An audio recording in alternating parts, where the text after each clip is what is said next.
परीक्षेत पास होण्यासाठी अभ्यास सोडून तरुणाई वेगळ्याच मार्गाला लागली असल्याची अनेक उदाहरणे आपण पाहिली आहेत। त्यातच आता पोलीस भरतीमध्ये यश मिळवण्यासाठी औरंगाबादच्या 2 मुलांनी भन्नाट शक्कल लढवली। त्यात ते यशस्वी सुद्धा झाले, मात्र संशय आला आणि बट्ट्याबोळ झाला। बघूया काय आहे हा प्रकार। पोलिसात भरती होण्यासाठी औरंगाबादच्या 2 तरुणांनी भन्नाट शक्कल लढवली आहे। त्यांच्या याच कल्पनेमुळे ते फक्त पास झाले नाहीत तर परीक्षेत अव्वलही आलेत। औरंगाबादच्या तेजराव साबळे आणि भारत राजेंद्र यांनी ठाण्यात होत असलेल्या पोलीस भरतीसाठी अर्ज केला। लेखी आणि शारीरिक अशा 2 प्रकारात ही परीक्षा होणार होती। त्यात लेखी परीक्षेत पास होण्यासाठी या दोघांनी एमपीएससीचा अभ्यास करणाऱ्या 2 विद्यार्थ्यांना 4.5 लाख रुपयांची ऑफर दिली। त्यांनी परीक्षेच्या आय कार्डवर लिलया फोटो बदलले आणि पोलीस भरतीचा पेपर सहज पार करत अव्वल मार्क मिळवले। त्यानंतर शारीरिक तंदुरुस्ती परीक्षेसाठी पुन्हा 2 नवीन उमेदवारांचा शोध घेतला आणि प्रत्येकी 2 लाख रुपये देत त्याही परीक्षेत अव्वल मार्क मिळवले।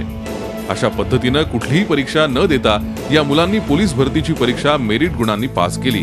मात्र त्यांच्याच एका मित्राने याची माहिती पोलिसांना दिली आणि सगळा प्रकार उघड झाला। फार छोटासा इयरफोन आहे, कानात टाकले तर हे बाहेरून अजिबात दिसणार नाही, कारण फार छोटासा आहे, आत जाते व्यवस्थित आणि नीट ऐकायला येते। ऐकण्यामध्ये काही कुठलाही प्रकारचे प्रॉब्लेम होत नाही। तर असाचा वापर करून त्यांना पूर्ण उत्तरपत्रिका जे काही आन्सर्स आहे प्रश्नपत्रिकाचे ते त्यांना याच्यामधून हे कानात टाकून त्यांना ऐकायला मिळत होते।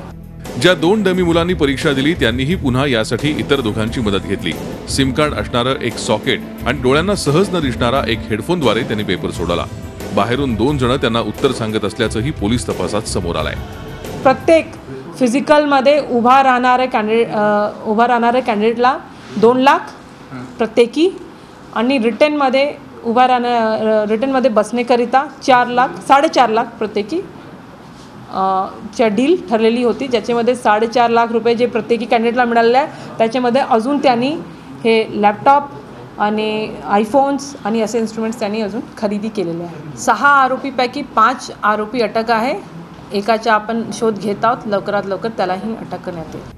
आता या 6 आरोपींपैकी 5 आरोपींना अटक झाली आहे तर एका आरोपीचा शोध सुरू आहे। मात्र अशा पद्धतीने परीक्षा केंद्रातून पेपर बाहेर जातो, हेडफोनच्या सहाय्याने उत्तरं सांगितली जातात, लेखी आणि शारीरिक परीक्षेत डमी उमेदवार येतात आणि दुर्दैवाने पोलिसांना काहीच कळत नाही, हे धक्कादायक आहे। फक्त त्यांच्या मित्रानंच भांडाफोड केल्यानं हे सगळं उघड झालंय, अन्यथा ही मुलं सहज ठाणे पोलिसात दाखल झाली असती।